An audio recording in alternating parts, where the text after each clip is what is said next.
Hey there, Tesla peeps. Aaron Rath here with Rat's Tesla. And I had my Tesla for about 6 or 7 weeks now.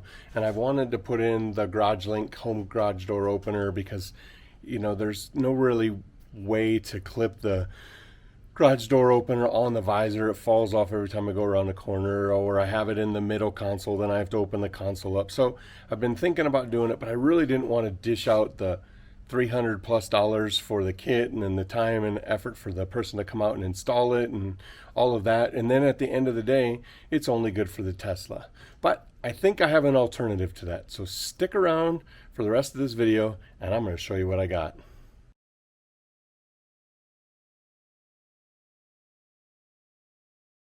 So here's my alternative. It's the Tailwind Smart Wi-Fi Garage Door Opener. I'm going to show you an install and then we're going to do a quick review of this. I'll put a link to the product itself down in the description below with where you can buy it and a free shipping code that I was able to get from Tailwind. So let's dive into what's in the box. So the instructions were in the box. We'll go through those in just a minute. As we open up the box, we have a couple things. We have what looks to be the control box that will get mounted with the garage door opener, power for it, and then as we lift up the bottom, we've got a bunch of assorted mounting screws and little things to run the cable. We've got sensors, so one sensor will go on the outside edge of the garage door, something similar to this. And then the other sensor will get mounted, this other sensor will get mounted on the garage door, and then there's a long cable that runs and will plug into one of these plugs. If we pull this out of the bag real quick, we can see the plugs on the side here where this will plug into. I'm guessing it looks like it's the accessory size. Or maybe not. Nope, it's a 6-pin, so it'll plug into one. And we'll get to the directions here in just a minute, but that'll plug into that. So that's to a Wi-Fi garage door opener. Then they have this cool little thing that you can put in your vehicle, and it's called a Tailwind Vehicle Sensor. You mount this in your vehicle, and it's just double-sided tape, and you connect it via Bluetooth to your phone, and then when your vehicle approaches the house and gets to the right distance, it opens the garage door. And then on the converse side, when you leave the house and it leaves a certain distance, it closes your garage door. Or that's how it's supposed to work. So now we're going to go through the installation part of this, and then we'll have a quick review to see if it works, and I'll give you my final thoughts. So the first step is to take the sensors and get them mounted on the garage door and test them out. So you see up here I have the one sensor stuck in there. My garage door has this railing on it, and that's going to hold this sensor tight. So the other thing I have to do is tape the other sensor up there and test it to make sure that the garage door is not going to hit it. All right, so now I have the back sensor screwed in, and then I slid the other sensor and I pinched it between the metal and the garage door. I mean, that's not going anywhere. So if you don't have something like this, which I don't know why it's there, but if you don't have something like this, then you'll just screw this sensor to the garage door. Now there's ways to adjust this so it comes back. There's screws on the top so that you can bring this back a little bit further so your gap is right. But so there's adjustments up here to make sure your screws are right. Mine look good. My gap is good, so I'm going to leave it where it is. So now we'll move on to the next step.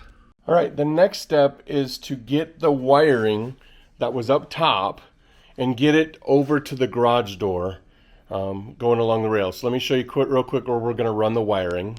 All right, so on the online video that Tailwind provides for installation instructions, they suggest that you take the wire and you run it along the track of the garage door and then up to the ceiling and over. In my garage, it's going to be easier to just go straight to the ceiling and go over. So what I'm going to do is they gave a bunch of these self-adhesive little clips that you can slide the wire into.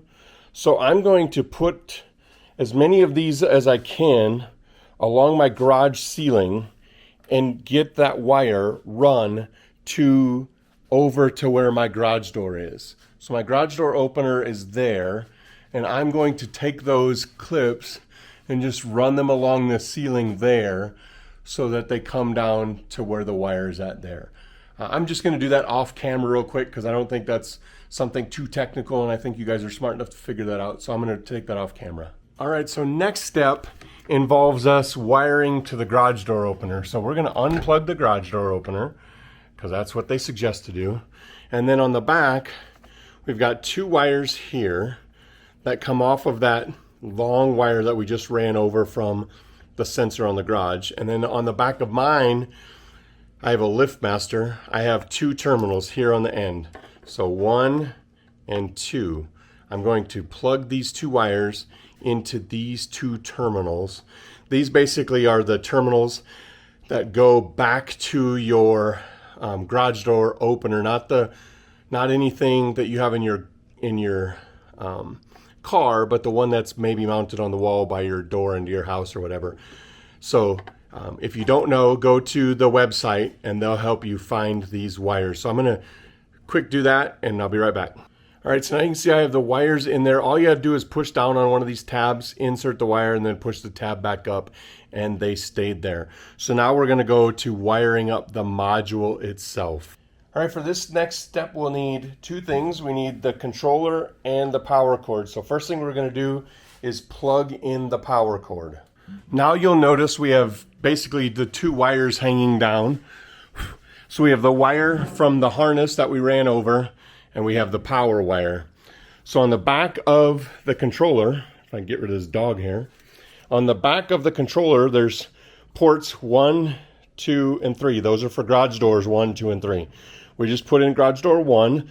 So we're going to plug our controller into port 1, and then we're going to plug in the power, and then we should get a green light. So like I said, so we have that plugged into number 1, and then I'm going to try and do this real quick. We're going to plug in the power. You got to look because it only goes one way. And once you have the power plugged in, you'll get the green light. That indicates that you have power, and you should see a red flashing light up top. At this point, you can plug your garage door opener back in. And be careful because you get blinded by the light when it comes on. Now we're just going to take this controller and the rest of the wires, and we're going to clean it up. I'm going to mount this controller on the outside of the garage door opener, kind of clean up the wiring a little bit, tuck it up, zip tie it out of the way, and then we'll move on to the installation.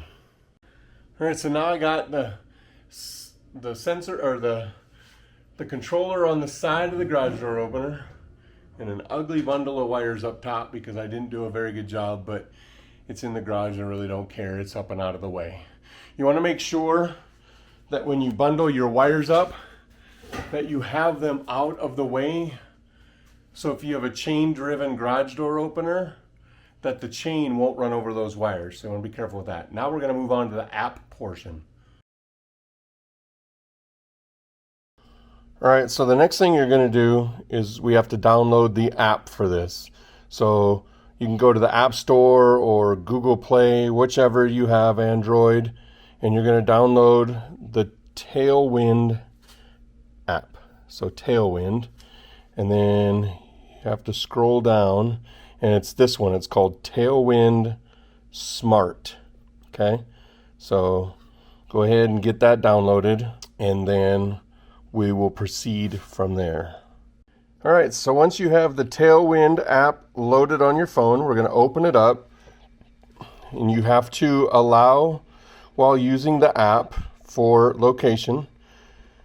I'm going to let it send me notifications, and that's so it'll tell me if the door is open or closed. So I'll hit allow, and now I am a new user. So for the first thing I have to do is create a new user. So you'll notice at the bottom it says I already have a Tailwind account, sign in. If you have one, you can sign in.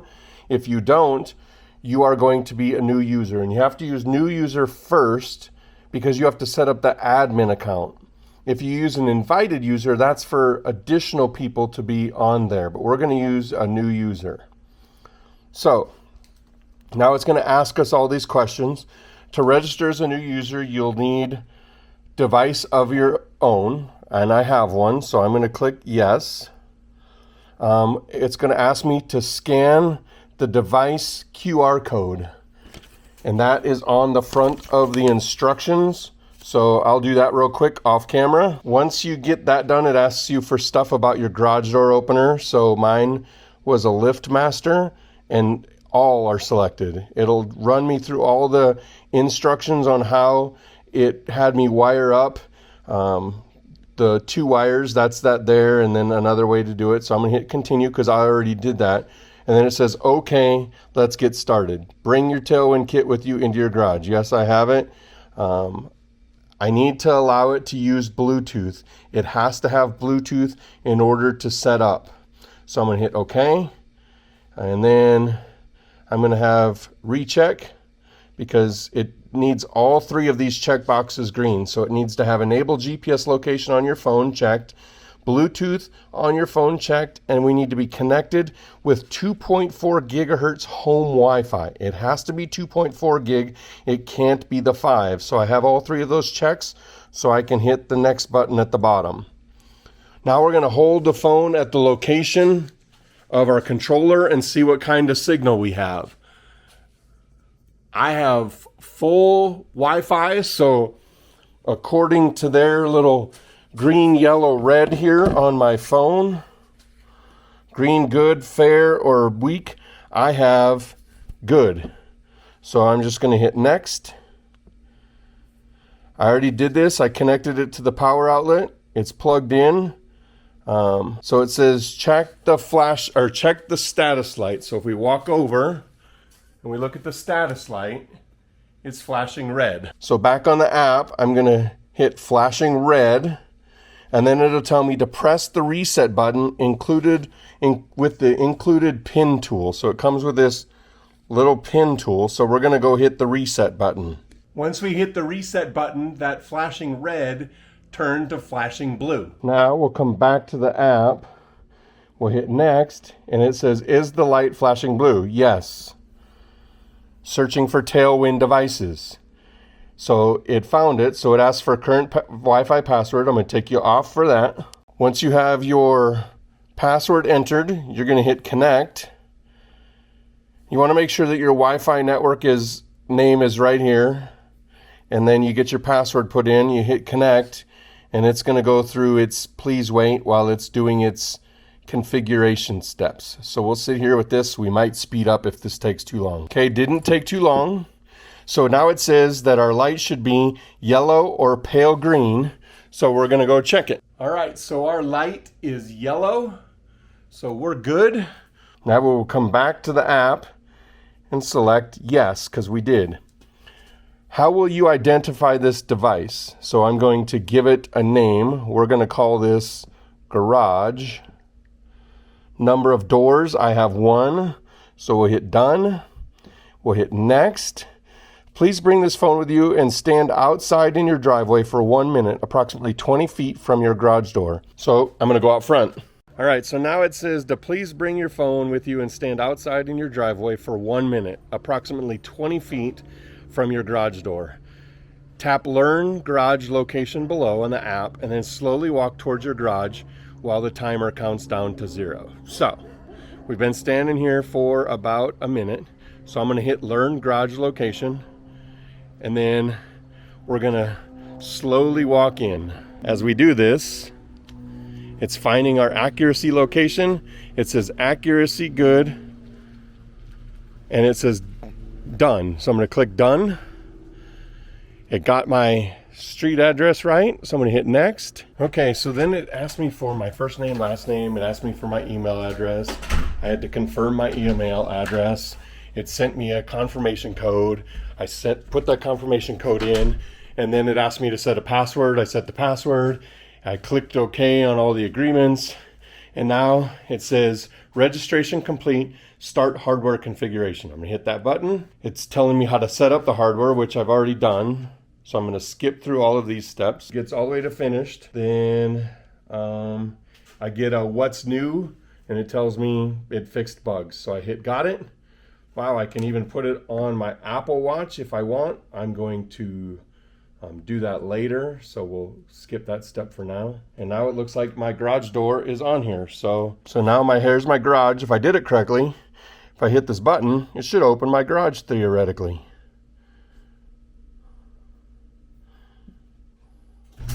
And as you can hear in the background, it is opening my garage, and it's telling me that it's opening my garage. And I got a notification that says my garage door is open. So now I can hit that button again, and it closes my garage door. Now you'll hear in the background, it's beeping because it's got to give you a warning before the garage door goes down. So now the garage door is closing. So now I have the app on my phone working with the garage door opener. Now it is time to do the sensor. So let's work on that now. All right, so now we're going to install the sensor. So it has a very easy 5 steps. The first one says to turn on the sensor. So on the side here, there's a power button. We're going to turn it on. Yep, and it says LED means on, solid means off. Flashing red LED means on, solid means off. So that means I'm turning it off. That means I'm turning it on. Okay, so I went online to the instructions at gotailwind.com/VS, and that'll help you with the sensor. But basically it says open the Tailwind app, open the device you want to go to. Then you want to select that round circle and click vehicle list. Up top, you're going to select the add vehicle. Then it says make sure your TVS is powered on, which mine is. Remember, the solid square is turning it off. Now the flashing square means it's turned on. So then it says the app will scan for nearby Tailwind vehicle sensors. Be sure to have your TVS powered on and within 2 meters, about 7 feet of your smartphone. Mine's about a foot away. So I'm going to hit OK there. I'm going to allow it to always use, always location. So I do have to go in here. I'll do that later. So I'm going to hit the car. So it's scanning for the sensor right now. And as it's doing that, you know, it's going to give you some beautiful graphics on what it's doing. So it says this feature allows Tailwind to automatically detect which vehicle you are driving using the Bluetooth connection between your mobile device and your vehicle sensor. Please make sure your vehicle sensor is always in your vehicle. And mine will be. I'll show you where I'm going to mount it in a few. I hit OK. And so I'm going to hit, it says select vehicle Bluetooth or sensor. I hit that. Now it's going to scan for the sensor. It's the only one it found, so we'll pick that. The vehicle name, my Tesla is named Slowpoke, so I'm going to name this Slowpoke. Which door should you have open? I only have one. Open door automatically as I approach, checked on. The distance, I'm going to set, from what I've seen, 200 looks to be about a good distance. And then off, I'm going to have it go at about, I'm going to have it go a little bit closer to close it. I'm going to set it to 100 feet. So I'm going to hit add a vehicle. Please enter a value between 250 and 750. So my 100 is no good. It's got to be 250. And I can't type. So 250. Hit add vehicle. Now it says the Tailwind has good signal. Please choose one option below. Longer range, shorter battery life, medium range, average battery life, or shorter range, longer battery life. So I want longer battery life, so we're going to do update sensor. And it says turn your vehicle sensor off and then back on, then tap update. So we're going to turn it off, get the square, the red square, so now it's off. Now we'll turn it back on, flashing, And now we'll hit update. It's doing its thing. It says the sensor was updated successfully. And it says the sensor was added successfully. It says please turn your vehicle sensor off for at least 2 minutes, then turn it back on before first use. Auto open requires you to drive at least 1,500 feet away before returning home. So I hit OK. So I'm going to turn this off. There's off. And now let's talk about where we're going to put it in the Tesla. Now that the sensor's off, let's talk about where we're going to put it in the Tesla. For me, I want it somewhere where it's out of the way, can't be seen, it's not going to be lost, it's not going to be stolen. So I am going to put it in my frunk. It comes with double-sided sticky tape to it, so I'm going to put it in my frunk. So let's open up the frunk on my Tesla. All right, so it said I had to have it off for about 2 minutes. I'm going to stick this, I don't want to stick it here because I don't want to get moisture in there. I think inside the frunk is where I want it. So I'm going to put it on this little ledge right there. It's easy to get to and it won't get knocked off, and because it's laying flat, the double-sided sticky tape should stick a lot better, and it won't, I don't have to worry about it sliding off this lip here. So that's where I stuck it in my Tesla. So it said I had to leave it off for 2 minutes, and then I have to drive about 1,500 feet away. So I'm going to wait a couple minutes, and then I'm going to go drive about 1,500 feet away, and then we'll come back and we'll see if the garage door opens. All right, so now I'm driving about, I'm going to drive about 1,500 feet away. I'm going to drive up a block or so up to the high school that's at the top of the street. I just want to make sure I'm far enough away for it to do its thing. I turned it on in my frunk before I pulled out of the garage. And I guess this is, you know, a good test to see if I set it up right. Yeah, we're going to see. And this is a great savings if you don't want to buy the HomeLink kit. Like I said, the HomeLink kit is about $300 for the kit plus whatever Tesla's going to charge you to install it. This kit cost me like 80 bucks. And I'll put the price down below right here, and I'll put a link in the description as I said earlier. And I also got a code for you to get free shipping, so make sure you check out the description below to get that free shipping code. But you know, if this works, if this does what it's supposed to do, then that's awesome. So you know, as we go up around this corner here, I'm just going to go up the street and then back down and then around this little extra street that's in here to help get back to my house. We've gone the 1,500 feet that it says to required, and I remember I set it to open at about 250 feet. So I can't quite see my garage door at 250 feet, but I should get a notification on my phone, and by the time I get to my garage, it should be open.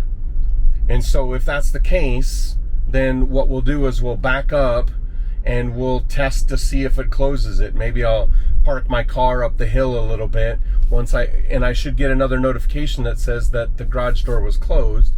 So I can park the car, walk down the hill just a little bit to see if the garage door closed. And I'm telling you, if this works the way I expect it to, two things. One, it saves a ton of money over the Tesla HomeLink.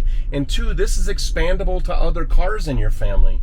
It doesn't mean that it's only for the Tesla. It means that it's for all the vehicles in your house. You just buy that little sensor and connect the sensor to the garage door, and boom, you've got the same capability in all your cars for less than what the HomeLink would cost you to purchase. So, I mean, for me, that's a win-win. I'm probably about 400 feet away, so we're going to drive slow as we come down the hill. Coming down the hill, I'm guessing, yeah, we're about 350 feet, so we'll see if I get a notification here soon for the garage door. Yeah, so I'm about 250 feet now. Still no notification that the garage door is opening. Going a little bit slower. I can just about see my garage. So I'm pulling up at the garage and it's not opening. So looks like I need to do some troubleshooting to figure out why it is not opening. So let me do some troubleshooting and we'll get back on and test it again. All right, so Aaron here from the future, or from the next day I should say. Unfortunately, my battery on my camera died, so I wasn't able to finish the troubleshooting on the camera. I did finish the troubleshooting off the camera, and I found either one of two things that was causing me issues. I did both of them, and now this thing works like a charm. So the first thing I did is, I don't think I was driving far enough away. If you look on the website for troubleshooting, it says you need to be about 2,500 feet away, so about a half mile.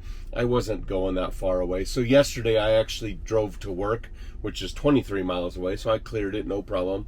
And the second thing is that it clearly states that it can't be obscured by any metal, so really it shouldn't have been in the frunk. So I took it out from the frunk and I stuck it to the back of my screen. I'll put a picture of the location of that right up here. So I just stuck it on the back side of the screen. I can feel it. I can reach it to turn it off if I have to. Changing the battery out might be a pain in the butt, but I mean, worst case, I peel it off and I put on some new double-sided tape. So now let's back the car out and let's do a little bit of demonstration. So I set my distances for my product to close the door automatically at 250 feet from my house, and to open the door at 400 feet from the house. Now, the one thing I really like about this is that I get notifications. And not only do I get notifications when I open the door, it'll say on the app, on the notification, that Aaron Rath, me, opened the garage door, meaning that the sensor, because that's what I named the sensor, you put your name in there, open the garage door. And so it opened the garage door for me, and it'll tell me if someone else opens the garage door, I also get a notification telling me that the garage door is open. So I'm slowly driving away from my house, and when I hit that 250 foot mark, it'll go through its thing where it'll flash the lights and it'll tell me it has to flash the lights and do the beeping in order for the safety rules, so that nobody gets hurt when the door closes on them. It's just giving them notification that it's doing it. So I'm driving away from my house and it's going through its thing, and then I'm going to get a notification on my phone when the door is closed. And even better, if you've got Apple and Apple Watch, you'll get a notification on your Apple Watch that the door is closed as well. So I'm about 500 feet away from my house, so the door should be going through its closing, and we'll just kind of hang out here and see if we get the notification on the phone. Like I said, it's been working fantastic. And I think I've mentioned it once or twice, but now that I have this working, the bonus to this is the fact that I can put it on any car I have. It doesn't have to be a Tesla. If I buy extra vehicle sensors, I can put a vehicle sensor in each one of my cars and set it up in the app so that it will open the door when that person drives up. And I just got a notification that Aaron Rath closed the garage door on September 15 at 11:14. That is the time it is right now. So the garage door closed. All right, so now we'll approach the house from a distance and we'll see if the garage door opens. It should open at about 400 feet.